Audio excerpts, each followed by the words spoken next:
Welcome to the Speak Her podcast with your host, Camille Essick, the podcast where innovators and creators connect. Let's get started.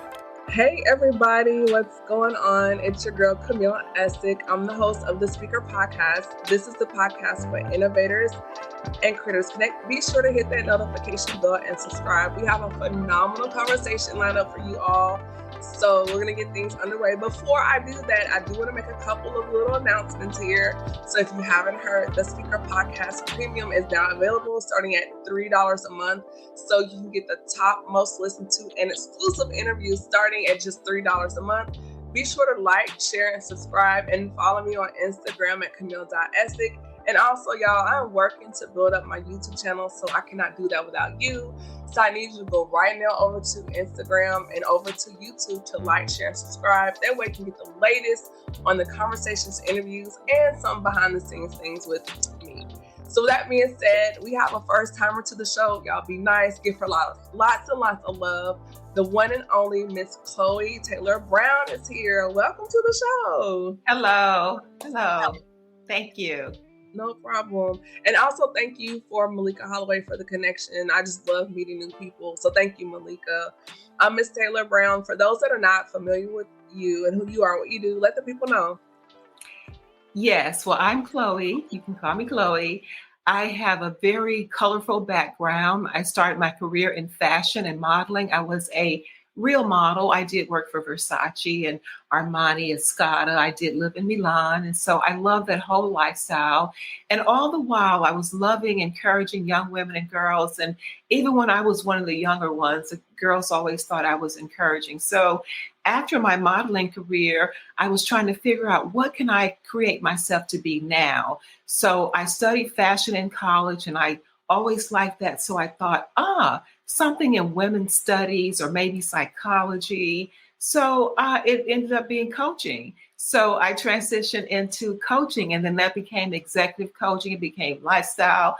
And then here I just recently, 3 years ago, started a magazine, a publication that's all about lifestyle. I love it. That's so amazing. So where are you from originally?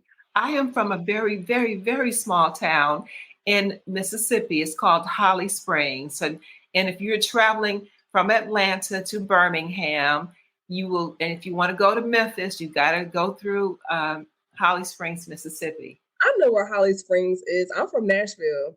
Oh, wow. Look at that.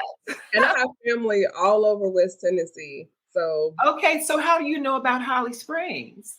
It's right there. You cross the bridge going out of Memphis. Because, Memphis spills over to Mississippi. You are absolutely correct. It really does. More now than ever. Yeah, my grandparents, they lived most of their lives in West Tennessee. So I grew up watching Channel 13 with Claudia Barr.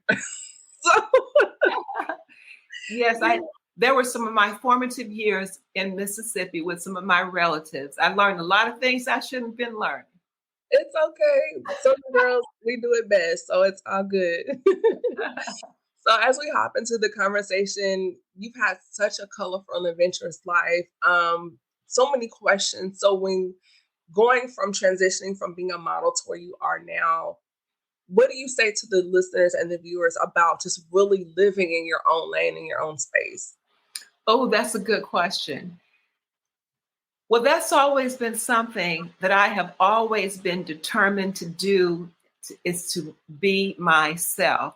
Even before I knew what that was, my dad used to call me Hellcat. What he meant was I was a hellion. I was going to do what I was going to do because I grew up between, I was in the middle of 4 brothers and then I had 3 younger sisters. So I was kind of I guess I was a sweet badass kind of speak. And so I just wanted to do what I wanted to do. And the first thing that I really knew that I wanted to do was be a model. Okay. And so after that, in transitioning, I knew I still wanted to do something that I loved. I knew I had studied fashion. I knew I was an amazing, wonderful gourmet cook, but I didn't want to be a cook or anything. So I chose all the things that I liked, that I was good at, and that I could possibly see myself being. And I put all that together, and it was really to inspire and encourage women and girls. And that's how I came up with, I've got to be a psychologist, but it ended up being a coach. So when I determined how I wanted my life to show up, it was really kind of as though God was guiding me to be able to step into the lane that fit me. That's good. And doing that, what do you believe has probably been your biggest challenge in coaching? Well, I say this to my husband and my boys and my daughter because they've all been athletes. They've all been part of teams. And so for me, I was just like, I just want to be part of a really big dynamic team because I just love that whole playing that, we're coming together. You are a master in your lane. I'm a master in my lane. We're going to bring our masterpieces together. And girl, we're going to have us a masterpiece when we put all those masterpieces together. So when I was learning and being trained to be a coach, my coach taught all of us to allow each other to lead in our lane. Now, don't go over here and try to lean in Camille's lane because Camille's got that. But you've got your lane, so go ahead and lead in that lane and then get other leaders and you guys bring your excellence together. So that's kind of how it is. I love that. And then going over, Chloe, into the next part of that is being your own lane, but also realizing who you are and your power and being your own self, like having self-realization as a creative. Can you kind of unpack that for us a little bit? Yes, because it's hard to hold your position in a lane if you don't know who you are. So first and foremost, you've got to have a high value of yourself. Like, who am I? Who do I want to be? What do I have that's authentically me that I can contribute to myself, to my immediate family and friends? And then, hey, I might want to, contribute to the world. But all of that comes from you being able to love and honor and respect yourself. And then you carve out your lane. But it's hard to hold a position in a lane if you don't know who you are. That's really good. So what do you think you did to find your voice or formulate your identity in your lane? It's been hard, girl. I will tell anyone who tells you. Now, I've always known, but it was hard to just stand up and hold your position in it. So I was able to do that in such a powerful way when I was younger, because I broke through a lot of things when I was younger. And then by the time I was a young adult, let's say 22, I was stepping into my real big life of being an international model. That wasn't easy, but I did it. And once I was there, it was so fabulous. And I knew, the kind of family I wanted, my children, my husband, all that. And so we were at the top of our life game, just being superstars. And then Justin dies. He falls into the pool and he drowns. And it was, of course, it was the most tragic, horrific thing. And so it's all about energy. So when Rick and I were at the top of our game, calling the shots, we had a lot of energy. We were excellent at what we were doing. And we were just really staying in our lane. But when our son died, that grief, and we wallowed in that position for a long time. And if you were grieving or you're depressed for a week or two, maybe even a month, you can snap back. But when you're grieving and you're just going down in your life from grief and wallowing and woe is me, that becomes your temperament.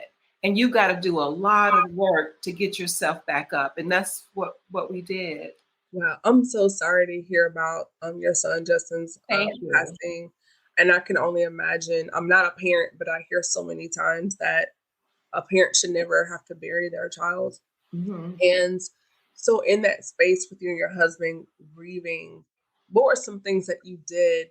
Just one, acknowledging like, hey, we're here, we're feeling this hurts, we're grieving the loss. And maybe those watching, listening, maybe you didn't lose a loved one, but maybe significant job loss, home loss, we just came out of the pandemic. A lot of things happened. So what did you and your husband do during that space as far as grieving the loss, acknowledging it, and then transitioning out of that space? Well, it was really, really hard. It was the hardest, most challenging thing ever. And it was not overnight. This was years, Right. So I would say that the first year was kind of still being in shock. And so I had 2 older children.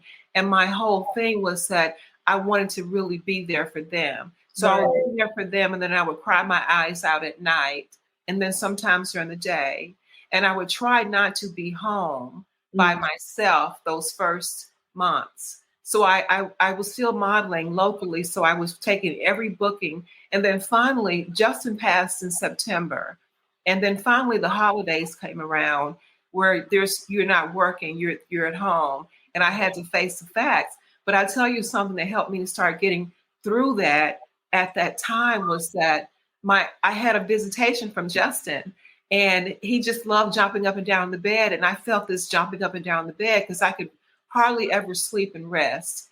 But at that moment, I felt like, oh, I had a book in my, and I laid down like this, and I was dozing off, and I felt this jumping up and down the bed in this wind, and there was no one there when I looked over, and I was dozing off again, and it started again, and I clearly heard the Holy Spirit say, "You can't see Justin's spirit," and so I just really relaxed in it, and I allowed Justin to be himself. And there were no words spoken, but it was like a whole body felt perception, but I could feel the wind of him moving around me. And to me, what he was letting me know, Mommy, I'm still Justin, I'm good. And so when that experience was over, Camille, I went into where my husband and my 2 older children were, and I told them what was going on. And they were so happy because we knew that was his personality. And so he was letting us know it was still hard, but we knew he was okay. And we were now maybe like 6 months after that, we were willing to go to even deeper into counseling, not to just be there angry, sad, depressed, but to now do the work to start moving forward. So my prayer was, please, God, just let me laugh again, because I had this hearty laughter and I still have it. And God answered my prayer. And because God did answer my prayer, I wrote a book about it. It's called I Can Laugh Again, From the Valley of Grief to a Glimpse of Heaven. So that's how I don't want anyone to think that you can just sail through it. Justin passed away in 97. So it's been a lot of years, but I would say after about 7 or 8 years, it's like, I'm not saying it's a lot of work. You have to want to be happy and do the right thing for yourself. And you took that statement right out of my mouth. I was just about to say happiness is a choice. And we go through different things in life, but you have to choose to say, hey, you know what? This happened, but I know God has more for me. And we have to, at some point, pick ourselves up and make the decision to move forward. And it may not always be easy, but the hardest part is just making that decision to get up and move on. Right. And one step in front of the other, one day at a time, Yes. and have some people see. The thing too, Camille, about grief is that people don't have the capacity to grieve a long time with you. They will be there, when it happens. If you have people who are still grieving with you after a year, they love you, they're going to go through it with you. But it's hard to be with someone because it's energetic, because that strips other people's energy away. And so I didn't know this at the time, but I just wanted to laugh, and I wanted to be an authentic, hearty laughter. And honestly, I laugh all the time. I'm very happy. I know where Justin is. And he's just helped me out today. That's awesome. I was about to ask you, going through the loss and then pivoting and then moving forward, because that's a lot, losing a child, and the fact that you remain married, because I've also heard that sometimes when a child passes away, it can cause a break in the marriage, because the blame can happen, so many other factors. And so the fact that you and your husband were able to survive that's a testament within itself. Yes, it was hard work. That was hard work in counseling as well. See, the thing about it is I have been going to counseling all of my adult life. The first time I did it, Camille, was transitioning from Mississippi State University as a college student, majoring in fashion, wanting to be a model, to now in San Francisco, doing an internship in fashion with a new agency, with the position of being a model, but not knowing how to step into that and holding my position as the sophisticated urban San Francisco girl. The country college girl didn't get it that quickly. So I didn't know what was wrong with me. I was grieving. I didn't know how to be. And so we have to learn how to be what we want to be. You said something that jumped out at me, Chloe. You said, what's wrong with me? And a lot of times, as soon as we hear no or a door closes, we automatically project that no or that rejection onto ourselves, and we go, maybe I'm not educated enough. Maybe I need to go back to school, or maybe I need to start a brand. We start doing all these things thinking it will fix what we think is wrong with us, when in actuality, it just might be timing. Well, for me, it was awareness. Mm-hmm. And I can tell you, I went to this psychologist for 4 weeks in a row. And then finally, that fourth time, we started going back and forth and having conversations because I told him everything. So he kind of knew me then. There were two things that stuck out. He said, you don't have to do what your parents want you to do anymore. You're a grown woman. You've done everything that's been required as a child. Because my parents wanted me to be a certain way. My aunt and uncle who raised me after my mother passed away. And so then I got that. And then he said, oh, you could be just the most amazing model, but you're just so afraid they're going to say, who does that bitch think she is? And I was thinking, what? I was like, I didn't tell. But see, he knew me well enough because I told him everything that was troubling me. And so those two things, even though I shared enough with him to know that, I was not aware of that myself. And when he shared it back to me, it was like, what? I can do this. I've got this. And immediately after that, I went to the bookstore and I bought several self-help books. But there was one major one that just changed everything for me. The magic of thinking big. Because you see, I didn't think big enough. I was still thinking like the Mississippi girl. And I needed to think like the San Francisco international model. And so you can't play a new game with the old identity. The old identity was superb and brilliant at Mississippi State University. I was sophisticated, Mississippi style, but that was not going to work in San Francisco or in Milan, where I eventually went. Understand. And just as a disclaimer, I try to keep things family friendly here. So we try to refrain from the language. Oh, did I say something? Okay, I'm sorry. It's okay.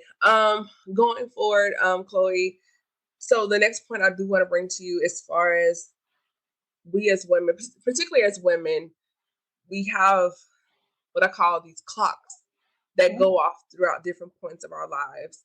And we will panic.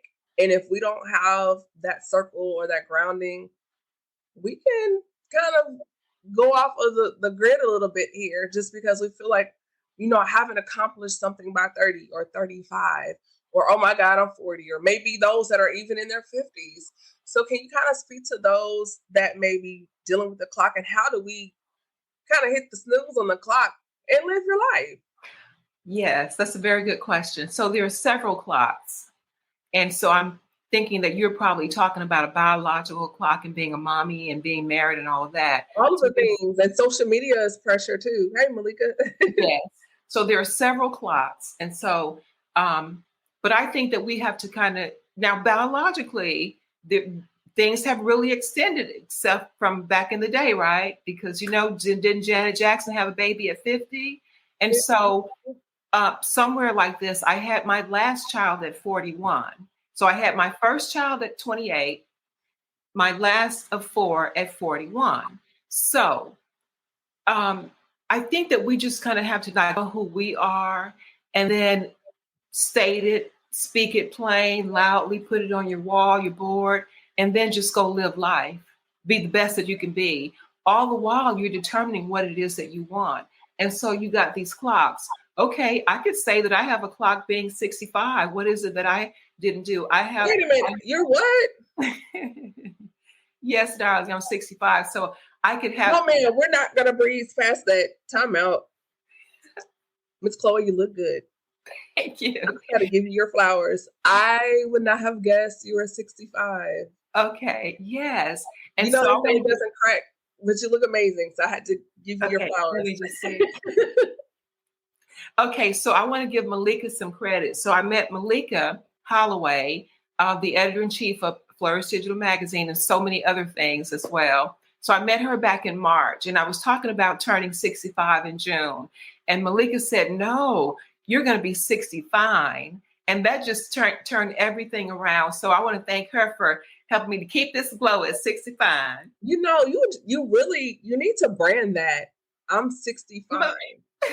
You can actually put that on a shirt. I'm so serious. You could put that on a mug, a hat, something. Look, let me write that down. Yes, Okay. 65. That is a tagline, and you need to do something with that. Okay. And she wrote it down, people. She really wrote that down. I did.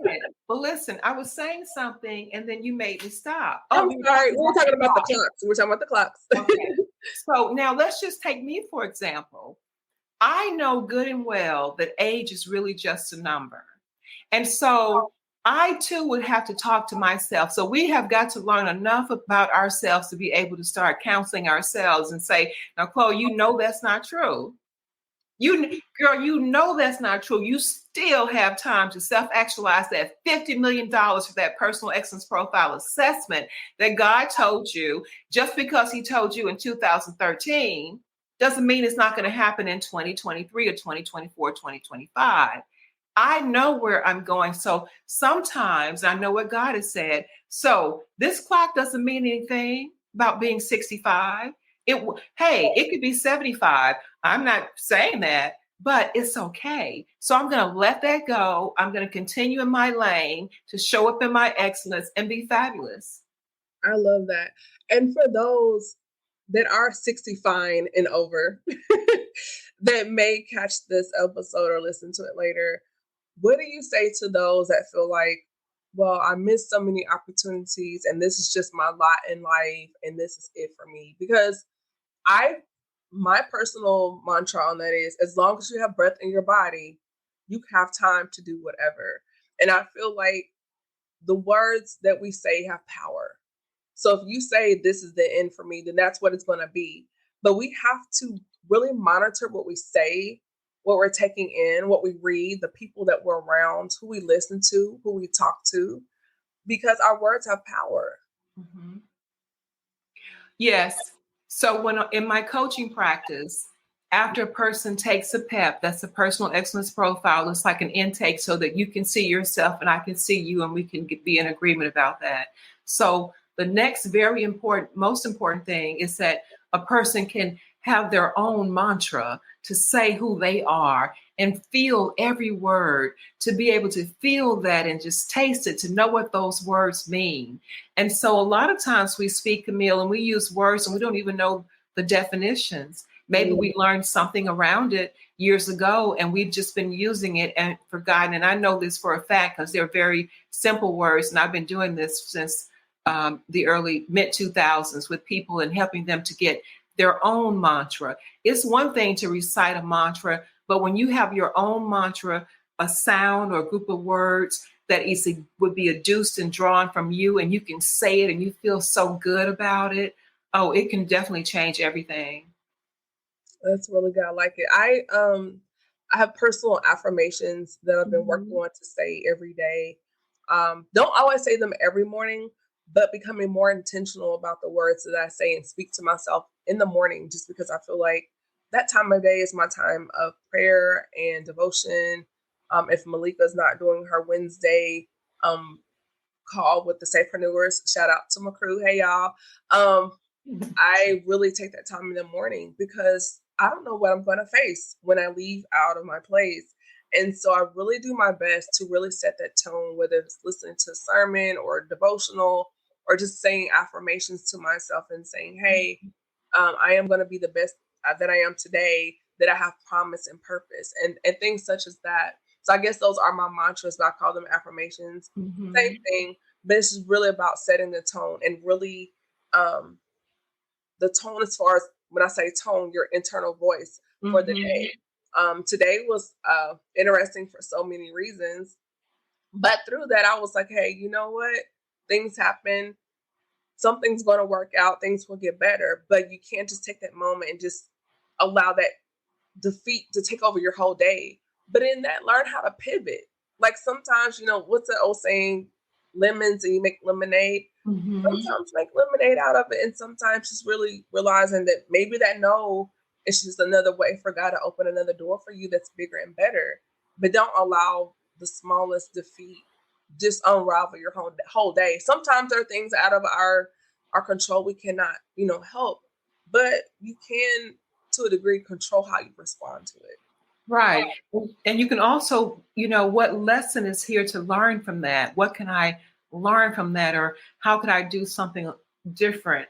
I love the morning also, but I also like the night. If you could just kind of turn that phone off at least an hour before you know you're going to sleep, and then just kind of meditate on your day and find 2 or 3 things that you can be grateful for.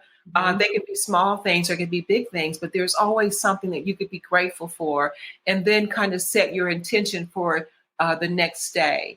And I find that if we're doing, more than 3 things, I mean, we can do some things within some things, but if we're working on a lot of things at the same time, most of them are turning out kind of mediocre at best. That's so true. And you mentioned, Chloe, the phone. And so I've made a personal habit around 8:30. There's a setting on the iPhone where you can set up your do not disturb to kind of come on at the same time. So mine is 8:30.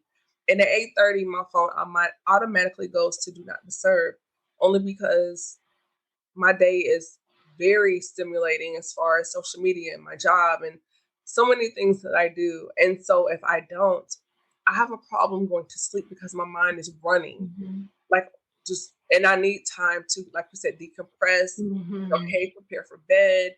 I have my lights on. I have LED lighting, so I'll turn things down. We saw some music if I do aromatherapy, but it's to calm all my senses down, hot shower, whatever I got to do, hot tea, because I need to bring it all the way down. So by the time I do not have a television in my room because I think it would just be a distraction. So I don't either. I've never liked a television in my bedroom. Yeah. So I don't do electronics in my room, laptops, MacBooks, all that is in here. My room, I have a no electronic rule for my room. So, and doing that, by the time I prepare for bed, I'm out because we've given our minds time to kind of unwind and desensitize from the day. So, you know what, Camille, I'm going to try that 8:30 thing. So I've gone to 10, and it has worked so well for me because I typically go to sleep. But you know what? I've been going to bed earlier, but by the time that 10 o'clock rolls around, I'm good. 11 o'clock, I've kind of gone through my day. I'm going to be like, Camille, I'm going to get my soft life going earlier, girl. 8:30. And the reason why I say 8:30, because 8:30, I'm like, okay, get things laid out for work tomorrow. You might get one last text or email, start to shut things down. If I need to throw something in the laundry right quick, maybe a teacup, start getting things prepared. In about an hour, look at it as a 15-minute increment. 8:30, do not disturb. 8:45, look around, okay, put the trash by the door, or, you have clothes ready. 9 o'clock, let's take it down another notch. Aromatherapy. By then, I probably have washed my face, lashes off. 8:15, 9:15, clothes ready to go. By 9:30, lights down, off. I might have maybe audio Bible, something playing, brushing teeth in the bed by 9:45. What time do you awake? 6, between 5 and 6. Because so you have a morning, so you have that night routine, then you have your morning routine, and then you're good for the day. You're energized and sharing all that energy and being a social light and, interacting with everybody on social media and in real life, and so stimulating.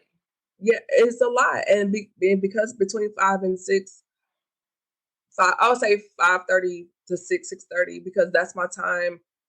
Turn on audio Bible, pray, or get on a devotional, make my cup of coffee. I'm listening to the word while I'm getting ready for work, or praying, or in my word. Haven't turned on any lights yet. I still have LED lights down really low. It's really quiet. By 6:30, 6:45, I'll slowly start bringing the lights up. By 7, I open my blinds. I might turn on the news. I might not. A lot of times I don't, just because I don't want to hear all that early in the morning, getting ready for work. And that's my day in the morning, just quiet, get in the car, I listen to the radio or, going to work. By then we start kind of getting into the day with traffic and stuff. But as long as I'm in here and I'm getting ready for work, no TV. I love that. So maybe a year or so ago, we wrote an interview to a beautiful young lady, and she taught me about the soft life. You know about the soft life? Yes, ma'am. I guess I'm late. I learned about it a year and a half ago, but I've been doing a better job of living the soft life because I've always believed in, taking care of myself and my, the bubble baths and things like that, and praying and meditating and reading my books and listening. But when you have, these things going on, you can kind of get a little distracted. And so I have to say that even though I love the magazine, when I created the magazine, I had no clue of how challenging and how much time you'd have to commit to it. And so since the magazine, I seem to have, put some things aside that I want to bring back. That's good. And also advice to you, Chloe, that's also a part of my lifestyle. Throughout the day, it can get busy. I work in a law firm. It can get busy and hectic, people. And so I make a point at least twice a day, if I feel like, I get up from my desk, I go down to the plaza, I'll go outside and get some air. I may make a cup of tea. I may find a quiet conference room and close the door, don't turn on the light, and de-stimulate myself for about 15 to 20 minutes.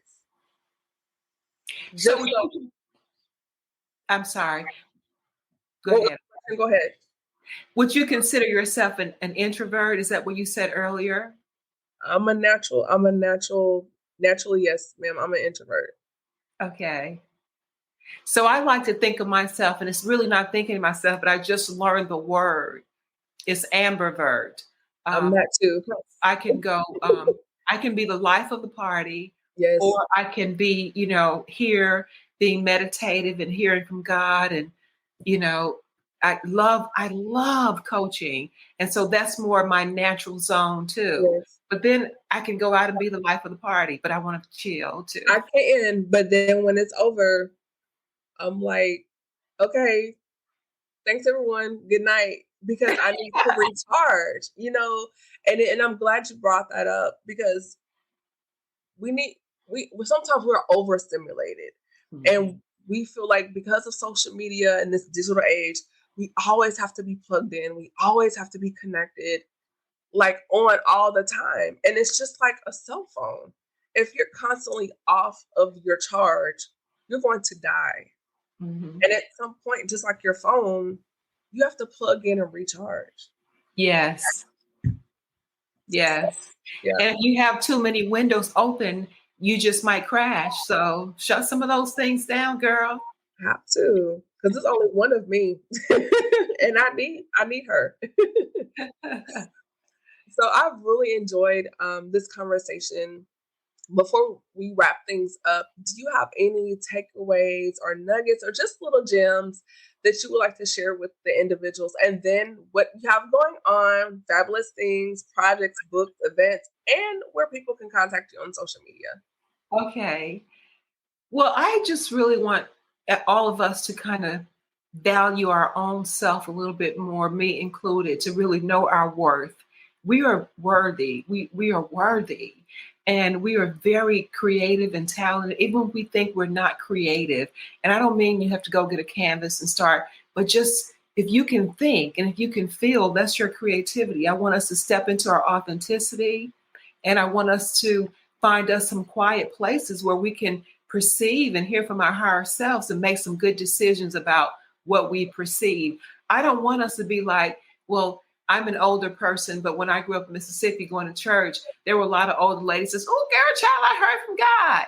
And then, but they never did anything about what they heard. And so they would keep going and they'd hear, and then they'd go back to their, whatever they were doing that, really wonderful women, people.